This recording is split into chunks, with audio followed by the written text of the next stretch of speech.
back to my Catalina 27 channel. Just want to spend a few minutes here talking about LED masthead lights, and this is the LunaSea.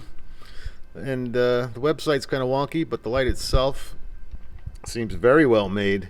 It's all black anodized aluminum. It's got an all-glass lens. Looks like they manufacture their own LEDs, which is quite impressive actually. So yeah, it's sealed very well on the bottom, as you can see here, and it's quite small.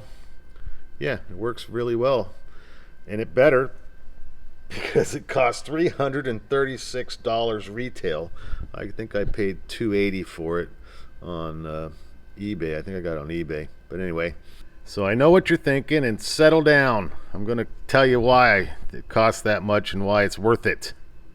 First off, it emits zero electromagnetic interference, because when you mount a light on top of your mast, it's inches away from your VHF antenna, and any interference it emits will degrade the quality and range of your AIS and VHF radio reception.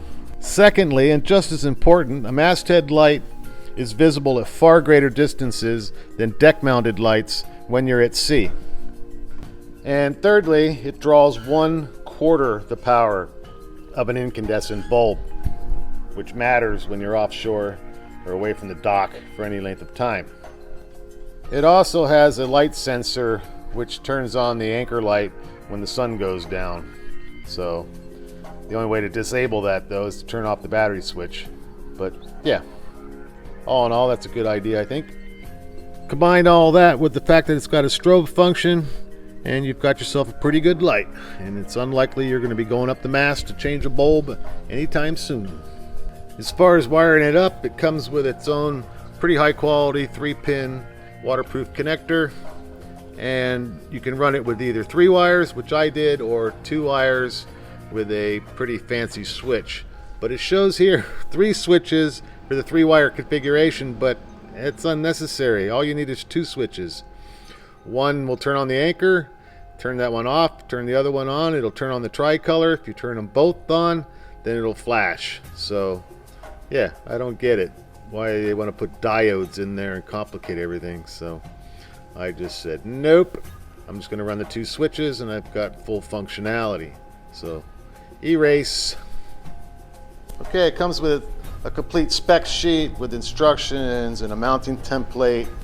Here's mine mounted on my existing little pole for the old light, and the connector, I just stuffed it inside the mast with through the hole. And as you can see, it's quite small, and if I want to, I can pull that spike off and put a Davis wind vane up there. Windex, sorry, it's not a wind vane, it's a Windex. So I'm probably going to do that, but I'll figure that out later.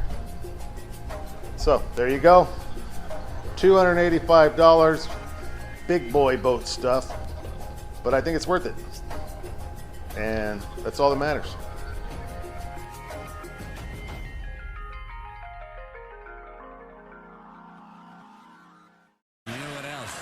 Down in the Atchafalaya, you don't have any problem being like, you know, some people don't like to be called like a dwarf say. Don't, you know. Don't call them that. Don't call them that M-I-D-G-E-T word, right? But like, do you have a problem? You don't have a problem being called a coon-ass, do you? You don't have any problem being called a cracker, do you? Not at all. All right, then. Not at all.